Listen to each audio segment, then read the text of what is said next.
This presentation is an overview of source water protection and a guide to policies in the Cataraqui Source Protection Plan made under Part 4 of the Clean Water Act. In this presentation, information is presented in two parts. The first section provides an overview of source water protection across Ontario, and more specifically in the Cataraqui Source Protection Area. At the end of Part 1, you will be able to explain source water protection to co-workers, development proponents, and the general public. You will also know where to find additional resources. The second section focuses on Part 4 of the Clean Water Act, including related policies in the Cataraqui Source Protection Plan for the James W. King Intake Protection Zone in Gananoque. Source water is the untreated water in lakes and rivers and in underground aquifers that people use for drinking water. Source water protection means protecting our sources of drinking water from contamination and overuse.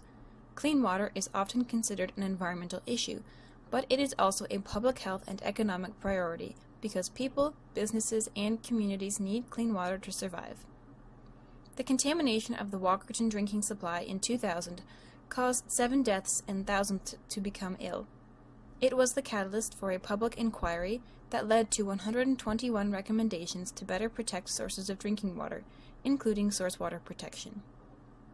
Protecting our drinking water is not a one-step process. This figure illustrates Ontario's multi-barrier approach to protecting municipal drinking water from source to tap. Source water protection is the first step, followed by effective water treatment, distribution, testing, and training before the water reaches your tap. By ensuring that proper protection is in place at each stage of this process, the likelihood of water contamination is reduced. Source water protection complements the efforts of drinking water treatment plant operators by eliminating or reducing sources of pollution in our lakes, rivers, and aquifers. It contributes to the health of humans and ecosystems. Protecting the sources of our drinking water is important to ensure that there is enough safe water for all our uses, now and in the future. It is much easier to keep water clean than it is to try and clean it up afterwards. Sometimes it is impossible to remove the pollution either by site remediation or through treatment, and a different source of water will need to be used. The Clean Water Act is in place to protect existing and future sources of drinking water. It is a commitment from the Ontario government to ensure the sustainability of clean, safe drinking water for everyone in Ontario, and to implement the recommendations made following the Walkerton inquiry. Under the Clean Water Act, 19 source protection areas or regions have been established in Ontario as shown on this map. The purple arrow points to the Cataraqui Source Protection Area where your municipality is located. Source protection plans apply to every area or region and aim to accomplish two main objectives: to protect existing and future drinking water sources in the source protection area, and to ensure that for every area that has an activity that is or would be a significant drinking water threat, the activity never becomes a significant drinking water threat, or if the activity is already taking place when the source protection plan comes into effect, then the activity ceases to be a significant drinking water threat. Every source protection area or region has a source protection plan. The Clean Water Act established Conservation Authority jurisdictions as source protection areas. The Cataraqui Source Protection Area includes portions of 3 counties and all or part of 12 municipalities. The boundary is the same as that of the Cataraqui Region Conservation Authority, with the addition of the township of Frontenac and the islands. The Cataraqui Source Protection Plan was developed by a committee of 16 members, including a chair. Committee representation includes municipal, economic, and other public interest sectors, such as environmental organizations or cottagers and shoreline residents. Before developing the Source Protection Plan itself, the committee guided technical work, including an assessment report, to identify vulnerable areas around drinking water sources, as well as regionally sensitive groundwater areas and activities that could affect source water. Extensive public consultation was completed at each stage of report and plan development, with the aim of creating a locally viable plan to protect drinking water sources. The Cataraqui Source Protection Plan was approved by the Ontario Ministry of the Environment and Climate Change on November 26, 2014, and comes into effect on April 1, 2015.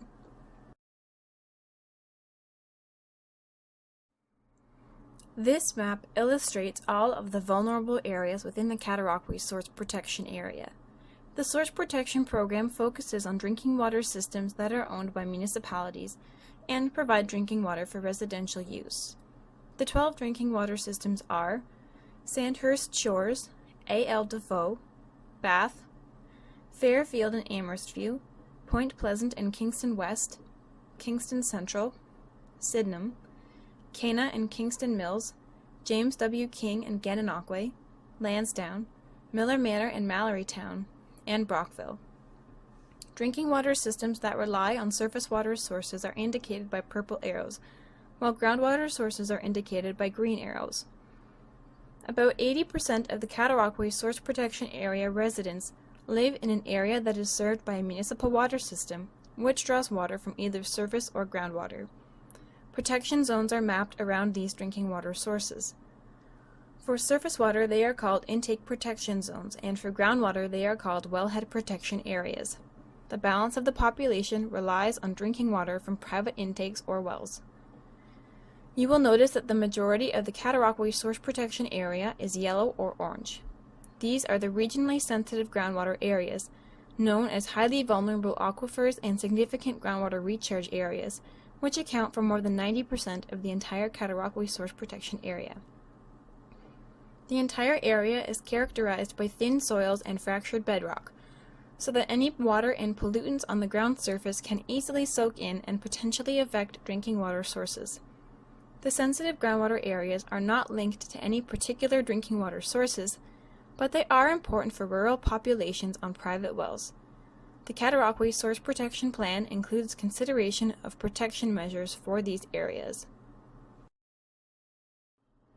A wellhead is the actual part of the well that sits above the ground.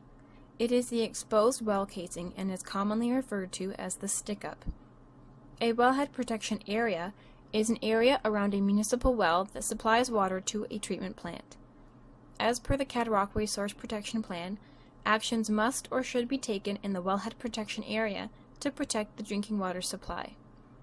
Wellhead Protection Area A, or WPA A, is a 100-meter radius around the well.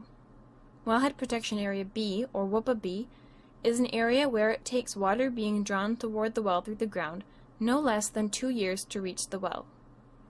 Wellhead Protection Area C, or WPA C, is an area of land where it takes water being drawn toward the well through the ground no less than 5 years to reach the well.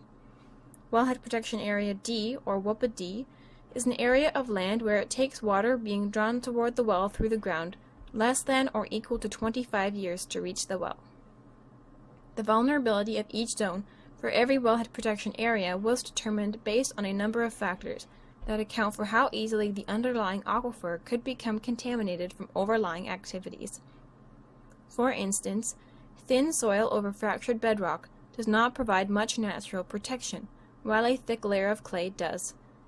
The wellhead protection areas in the Cataraqui Source Protection Area are generally vulnerable, since soils are relatively thin and permeable and the water table is high. Also, the zones closest to the well have the highest vulnerability, since there is less time for pollutants to break down and for cleanup efforts to be made before the water reaches the well. An intake protection zone is an area around a municipal intake pipe that supplies water to a treatment plant. As per the Cataraqui Source Protection Plan, actions must or should be taken in the intake protection zone to protect the drinking water supply. Intake Protection Zone 1, or IPZ 1, is a set distance from the end of the intake pipe located in the lake or river.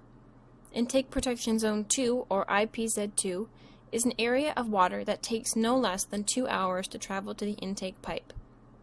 The vulnerability of each area of every intake protection zone was determined based on a number of factors that account for how easily contamination could reach the intake pipe. For instance, an intake that is shallow and adjacent to land uses that could cause pollution is more vulnerable. Some of the intakes in the Cataraqui Source Protection Area are classified as more vulnerable than others. Although intake characteristics were taken into consideration during the establishment of vulnerability scores, a provincially mandated method was used to classify municipal intakes. According to this method of classification, drinking water systems that draw from Lake Ontario cannot be considered highly vulnerable, although they may have met the criteria, i.e. shallow and close to land uses of concern. For all intake protection zones, the zones closest to the intake pipe have the highest vulnerability, since there is less time for pollutants to break down or dilute, and for cleanup efforts to be made before the water reaches the intake pipe. Source protection is intended to ensure that activities don't pollute drinking water sources. In the Cataraqui Source Protection Area, people rely on surface water and groundwater sources for their drinking water supply, shown in yellow. Some chemicals are not removed from water, even with a water treatment system. In some cases, when the pollution cannot be cleaned up, the resulting contamination can ruin a water source forever, shown in red. It is much easier to keep water clean than it is to try and clean it up after it has been polluted. Protecting drinking water sources can also benefit tourism and recreation, as well as providing good fish and wildlife habitat, shown in green. All source protection plans are required to contain policies that address particular activities that pose a risk of polluting sources of drinking water. The Clean Water Act calls these activities drinking water threats. Drinking water threats can be an existing activity or an activity that could exist in the future. Under the Clean Water Act, the province of Ontario has identified 21 general drinking water threats that could impact source water. These include water quality and water quantity threats. Water quality threats identified by the province include the establishment, operation, or maintenance of a waste disposal site, the establishment, operation, or maintenance of a system that collects, stores, transmits, treats, or disposes of sewage, the application of agricultural source material to land, the storage of agricultural source material, the management of agricultural source material, the application of non-agricultural source material to land, the handling and storage of non-agricultural source material, the application of commercial fertilizer to land, the handling and storage of commercial fertilizer, the application of pesticide to land, the handling and storage of pesticide, the application of road salt, the handling and storage of road salt, the storage of snow, the handling and storage of fuel, the handling and storage of a dense non-aqueous phase liquid, the handling and storage of an organic solvent, the management of runoff that contains chemicals used in the de-icing of aircraft, the use of land as livestock grazing or pasturing land, an outdoor confinement area, or a farm animal yard. Water quantity threats identified by the province include an activity that takes water from an aquifer or a surface water body without returning the water taken to the same aquifer or surface water body, an activity that reduces the recharge of an aquifer. In the Cataraqui Source Protection Area, technical study did not conclude any areas where the Clean Water Act permits the identification of water quantity threats. The Cataraqui Source Protection Committee also identified 2 local drinking water threats: chemicals transported by roads, railways, and water softener discharge. The Cataraqui Source Protection Area Assessment Report, approved in October of 2011, includes an inventory of the type and number of drinking water threats within wellhead protection areas and intake protection zones. This report helped the Cataraqui Source Protection Committee focus source protection policies on relevant activities. Depending on the scale of the activity and how vulnerable an area is, drinking water threats are classified as either low, moderate, or significant.